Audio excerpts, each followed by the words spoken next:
Good day everyone, thank you for coming to the channel. Today I wanted to talk about 3.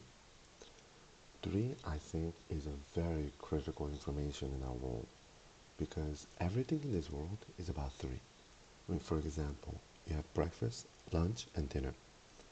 You have beginning, middle and end. You have X, Y, Z. It's all made in a balance of 3.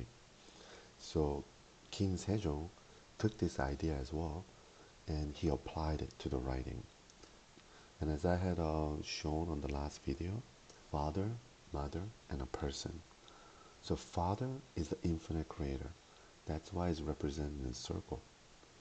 And you have the mother, and the mother is a box, a rectangle, because it has ends and corners. So it's finite, whereas in comparison, circle is infinite. So that's why mother is finite rectangle, the box. And when you mix these two shapes, what do you get? You get a triangle. Why? Because, well, rectangle has 4 corners, right? And circle has no corners. So it's kind of like when you minus 1 because circle is 0, then naturally you get 3 corners, hence a triangle. And when you see how these logics are represented in writing, so the sky is like a dot. Again, that's why it's a circle. And then the land is a horizontal line. And then the vertical line is the person. It's a standing person. So, the basic vowels of Korean begins with these 3 ideas and it becomes combinational. So first, when you add a sky and a person, you get a ah and all. So ah would be where the circle or the sky would be on the right hand side of the vertical or the person, and then all would be on the left hand side.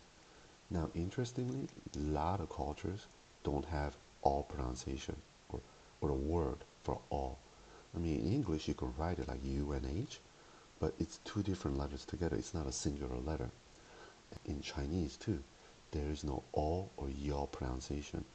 So, for example, like Ming Dynasty or Qing Dynasty, in Korean, we say Myeong and Cheong because we have the all and y'all.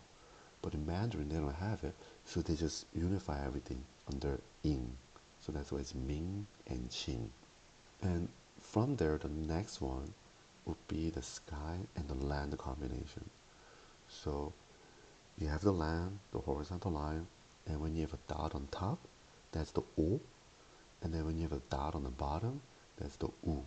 So it's kind of flipping back and forth. And that's why, again, Korean is known to be like a Lego because you just put the vowels and consonants together and you just create your own writing or your own pronunciation.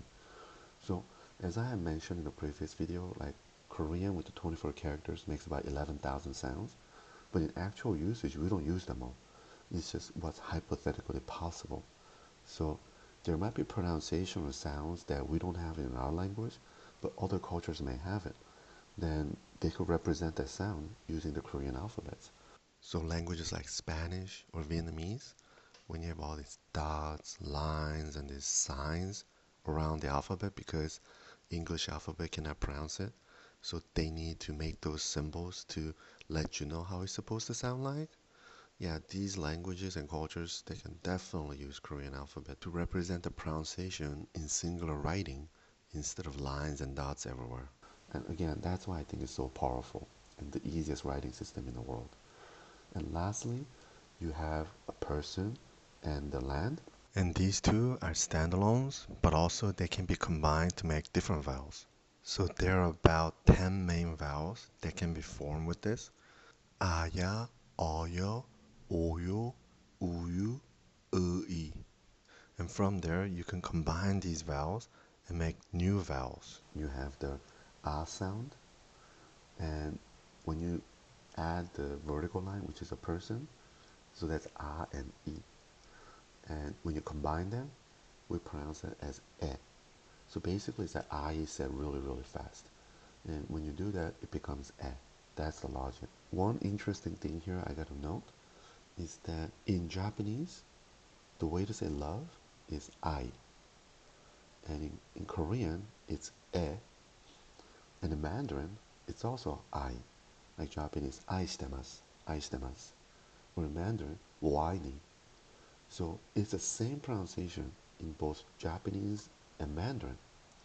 In Korean, it's different, but as I have mentioned, it's actually R-E combined and said really fast. So I saw this one video, he was explaining about this, and I thought it was really interesting. So Korean make the sounds faster and crispier. And another good example would be mukbang. Now that's a global pronoun now, 먹는 방송. So it's a show where somebody's eating, mukbang. See, 먹는 방송 is the original like writing, and Koreans just shortened it to make it mukbang.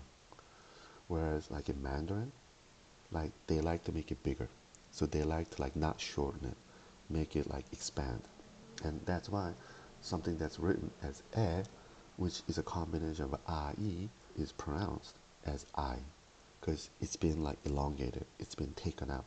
And same thing in Japanese too. So there are many examples like this that I like to cover in later videos accordingly. So in this kind of way, Korean vowels show characteristics of combinational methods.